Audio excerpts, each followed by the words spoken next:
Hi అండి. ఇది ముందర భాగం నెక్ 5 ఇంచులైతే పెట్టేసుకుంటున్నానండి. మనం వెనకల భాగం అయితే మనము వేసేసుకొని మార్క్ అయితే వేసుకున్నాం కదా!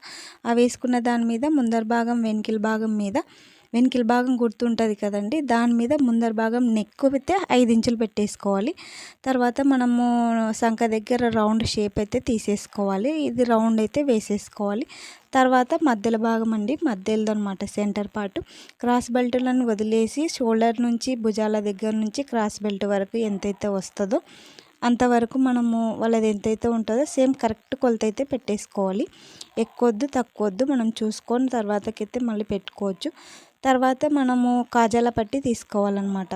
కాజాల పట్టి అంటే ఇది నెక్ తీసుకున్నాం కదండి, నెక్ భాగం కింద తీసుకోవాలి ఈ కొలత. కాజాల పట్టి క్రాస్ బెల్ట్ని వదిలేసి తీసుకోవాలి. ఎంత ఉంటే దానికి 2 ఇంచులు ఎక్కువ తీసుకోవాలి.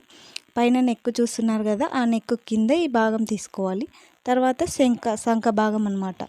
మనం క్రాస్ బెల్ట్ని వదిలేసి సంక భాగం ఎంత వచ్చిందో దాన్ని తీసేసుకోవాలి. ఈ విధంగా అయితే పెట్టేసుకొని కొలత మనం షేప్ అయితే వేసేసుకోవాలండి. షేప్ అయితే కొంచెం రాదు, కొంచెం దిద్దాలి. లేదు ఇప్పుడు స్కేళ్ళు ఉన్నాయి కాబట్టి నో ప్రాబ్లం అండి.